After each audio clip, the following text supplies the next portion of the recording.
All federal systems have a number of important characteristics in common. First, there is a constitutional division of governmental powers and responsibilities such that each level is autonomous in at least one sphere of action. This means that there has to be at least one area in which the central government can act under its own authority and regional governments can act under their own authority.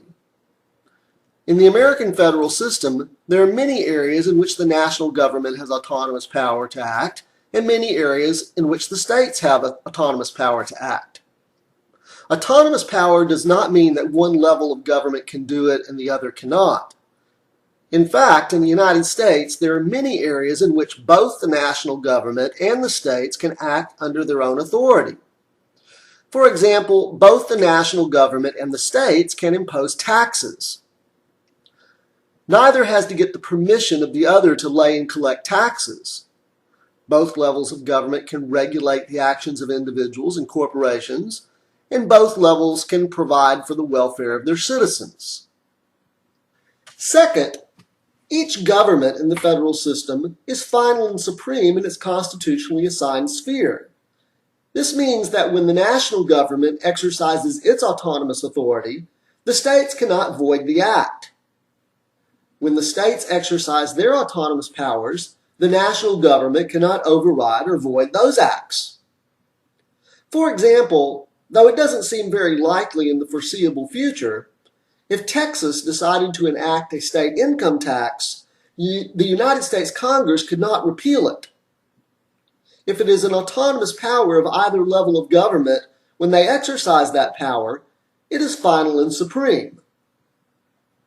If this is true, then how do we explain the fact that from time to time, the United States Supreme Court, which is an organ of the national government, nullifies an act of a state? For example, in 2003, in the case Lawrence and Garner versus Texas, the United States Supreme Court struck down a law of the state of Texas that made homosexual sodomy a criminal act. If the state of Texas is final and supreme when it enacts its laws, how can the Supreme Court void those laws? The answer is that the authority of the state is final and supreme only when it acts within its constitutionally acceptable sphere of authority. According to the Supreme Court, the Texas state law violated a fundamental constitutional right to privacy. State laws, as national laws, must not violate constitutional provisions. Only when each level of government acts within its constitutionally assigned sphere of authority can their acts be final and supreme. Third, in a federal system, both levels may act directly on individual citizens. This means that both the central government and the regional governments may exercise authority directly over individual citizens. We have already mentioned that in the American federal system, both the national government and the states can impose taxes directly on individuals and regulate their behavior. When the framers of the Constitution created the American federal system, they gave the national government some specific authority to exercise directly over citizens. For example, they gave Congress the power to raise and support armies and navies. This meant that Congress could conscript individuals into a national military, whereas formerly under the Articles of Confederation, Congress could only request militia from the states. If the states chose to comply, they did. If they chose not to comply, they didn't.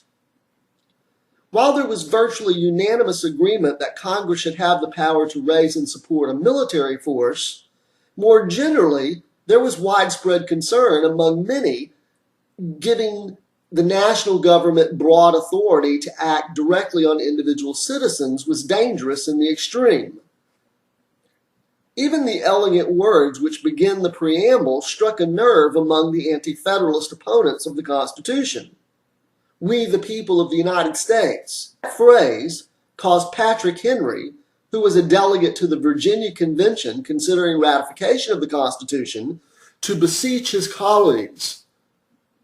Who authorized them, meaning the delegates to the Philadelphia Convention, who authorized them to speak the language we the people instead of we the states. If the states be not the agents of this compact, it must be one great consolidated national government of the people of all the states. You see, Patrick Henry understood at a philosophical level what the words implied.